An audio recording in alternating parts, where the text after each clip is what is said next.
Tonight, I wanted to tell you guys about the time that I almost became a millionaire. And let me start this story by telling you that this isn't a daily occurrence for me. I work for a Christian nonprofit, and my wife is an elementary school teacher, so this threat is like very distant for us. I have the privilege of house sitting for this amazing family who lives down the street from me. And they live in this just beautiful house, and it's really, honestly, a privilege. It feels like I get to go on vacation every time I go there.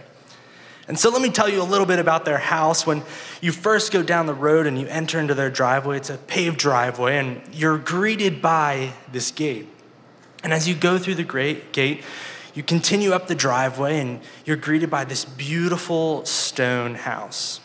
And as you drive by the house, that has perfectly manicured beds, and there's gorgeous trees and perfectly cut grass. You continue around and you go down and around the house, and off there in the distance is this barn, and then you see this beautiful hill. And down this beautiful, and it's kind of a steep hill, there's this pond. And it's just an amazing property. And so oftentimes when this family's out of town, they ask me, "Hey, Max, can you just go check on the property for us? Just make sure there's nothing going on. Or could you just swing by and walk through the house, make sure there's no burst pipes or anything like that?" And it's no problem because I live right down the street. And so one time I'm driving down the road, and I just kind of glance through the woods, and I see that I think there's a car parked at their house, kind of in a funny place, honestly. And so I call up the homeowner, and I'm saying, "Hey, have you given permission to anyone to be on your property while you're away? Maybe to go fishing or hunting or anything like that?" And he says, "No, there shouldn't be anybody on the property. Would you mind checking it out?" I said, "Yep, no problem. I'm already on my way into town." And so I said, I'll check it on my way back. And so on my way back, it's probably an hour later or so, I pull into the driveway and the gate's open, and I drive. And right away, I see a car in a place that it should not be.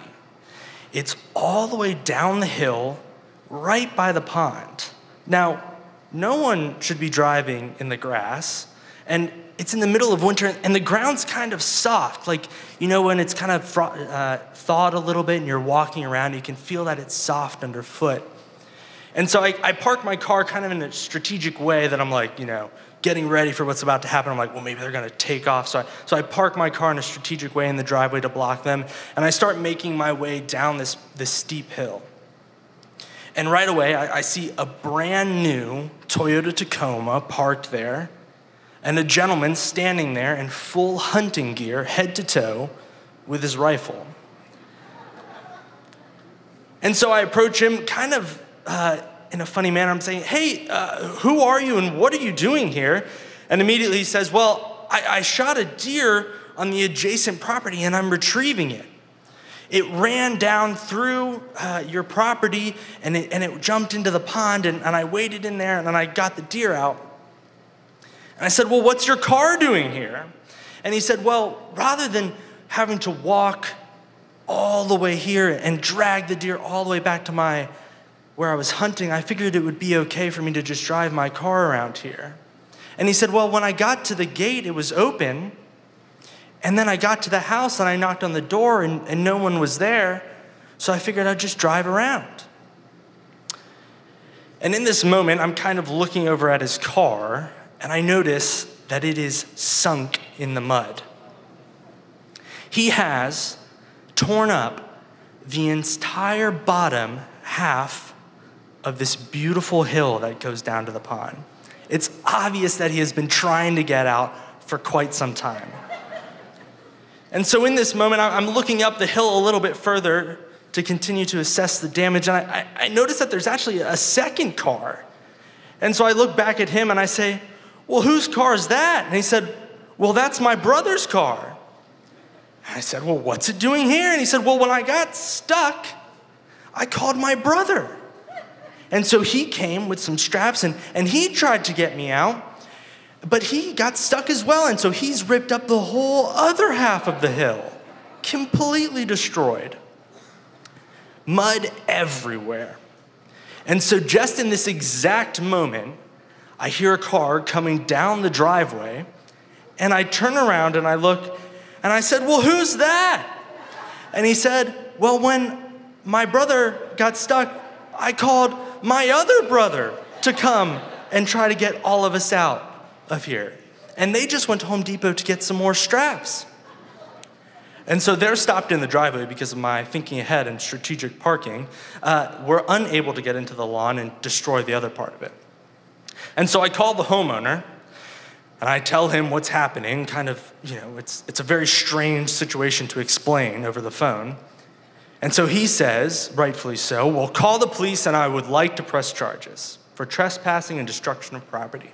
So I call the police, I do what I'm told, and the police show up not immediately, 45 minutes later. Now, imagine how awkward this interaction was as I'm standing there for 45 minutes waiting for the police to show up. I'm kind of trying to have small talk, but also kind of mad at these guys. Like, I'm not really sure what to do. So 45 minutes later, they show up. And the first thing the police say is, who are you? Pointing at me. And I say, well, I'm in charge of watching the property to make sure that nothing happens. And obviously, I haven't done a good job at this point. And these gentlemen are trespassing, and we would like to press charges. And he says, well, how do I know that you're not trespassing? And I say, well, I can get the homeowner on the phone, and he will explain to you who I am. So we call the homeowner, and the homeowner says, I want to press charges. And the police officer says, the homeowner must be present in order to press trespassing charges. And so the homeowner says, well, that's not a problem. Let me get my attorney on the phone. I'm going to give everything over to Max, and he will be the homeowner. And in that moment, I am both shocked and a little bit excited. But I also believe that the police officer feels the exact same way. And so we're kind of in this call, and he says, well, if you're going to sign your house over, let's not worry about it. I believe that you trust this guy enough to give him your house, and then hopefully I would give it back. And we can go ahead and press charges. So in that moment, I almost became a millionaire. But the story doesn't stop there. We're left with this predicament of having these cars stuck on the side of this hill, and they obviously can't get out. So the police officer calls a tow truck, and two tow trucks show up, the kind you see all over the place, and they get out of the car, and they're kind of looking around, and it's like, there's no way we're touching this. And they leave. They left. And we're like, well, how are we going to get these cars out? So we call another tow truck company, and they send in the big rig, the kind of tow truck that pulls out school buses and tows 18-wheelers. Like, it's not a joke. This thing is coming down the driveway. And so they get at the end of the drive, and they're like, well, we're going to need to have a better angle to be able to get these cars out. So he pulls forward a little bit, puts it in reverse, and just floors it into what remaining part of grass is still nice, and just destroys the rest of the lawn. I mean, destroys it. And so he lets down the boom, and he goes down and he grabs the first car and he pulls it out. And then he does it again and pulls it out. And I mean, meanwhile, it's just literally destroying every inch of grass here. And so all of this happens. The guys leave. They're really apologetic, obviously, and the tow truck leaves. And I'm standing there after what turns out to be an 8-hour day, and I'm looking over what might could have been kingdom and the completely destroyed lawn, and thinking about all the work that was left to do to make the property right again. And I couldn't help but think to myself, man, that's gonna be one expensive deer. Thank you. Now there is no need for suspicion.